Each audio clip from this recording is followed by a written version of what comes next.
For the past 4 years, in spring and autumn, we come together at the Headwaters Gathering to share the skills that keep us rooted in the natural rhythms of nature and engage in stewardship and caretaking projects as a way of giving back to the land that supports us.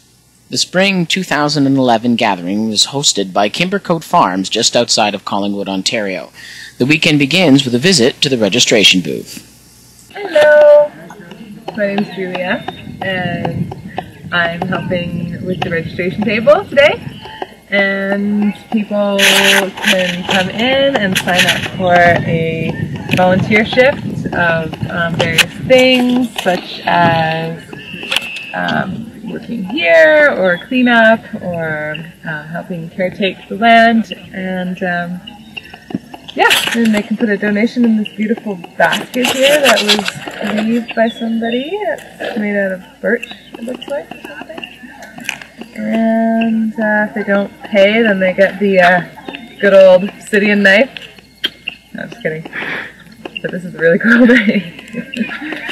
And, yeah. After registration, the next step was to choose a campsite. A steep hill led to a large plateau which overlooked Georgian Bay and provided scenic vistas and the opportunity to see breathtaking sunrises each morning. With the ringing of a cowbell, we gather as a community in a large circle to partake in some singing, fun, and games.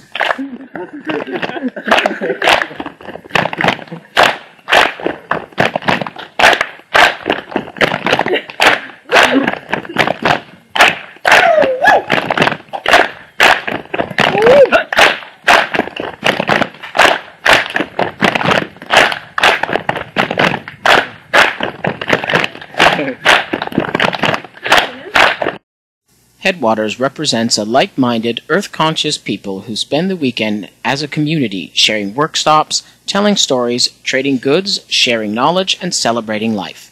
During the potluck feast of Saturday evening, we were treated to live tribal music by some of the attendees.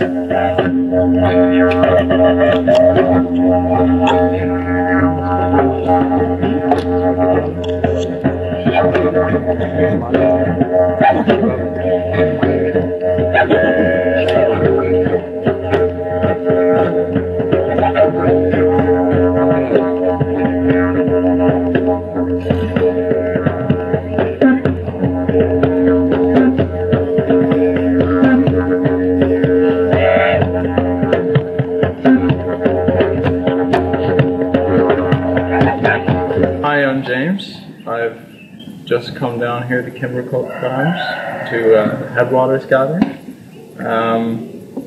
I came here because I love the idea of proto living. People who care about Mother Earth the way.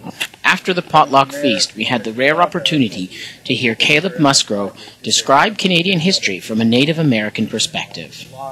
The language is different, the ceremonies are different, the history is different. We were the ones that were fighting the Mohawk, whereas the Chippewa were fighting the Lakota in combat and war.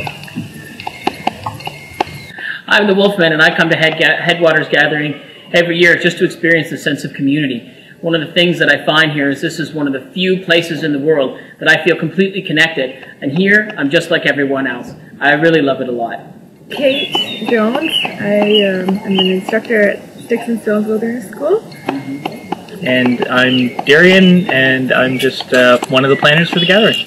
So Headwaters started as a small group of friends, basically coming together to practice skills and practice stewardship on a piece of land where we could leave it better than it was when we found it.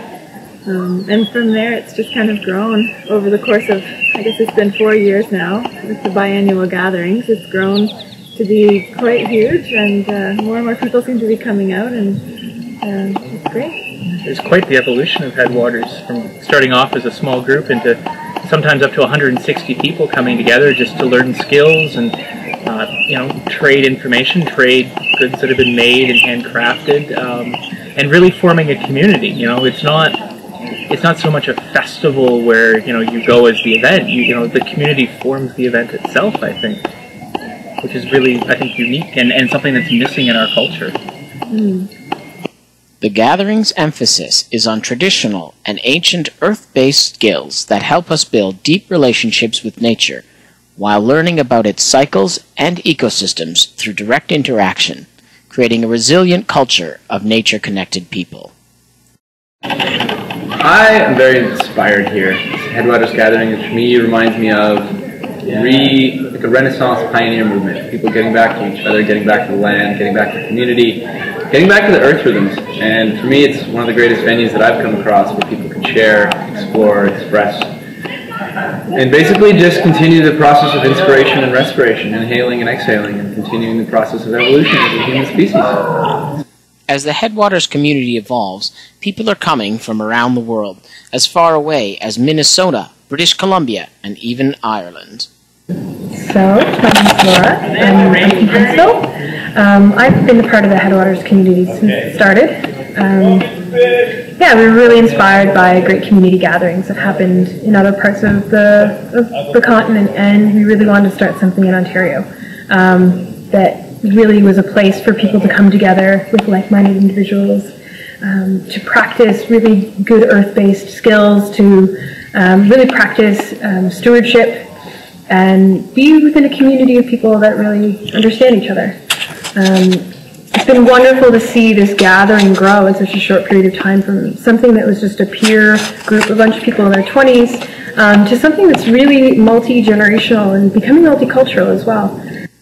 No matter your age or where you're from, anyone with an interest in sustainability, survival skills, primitive living, and land stewardship will be able to find something at the Headwaters Gathering.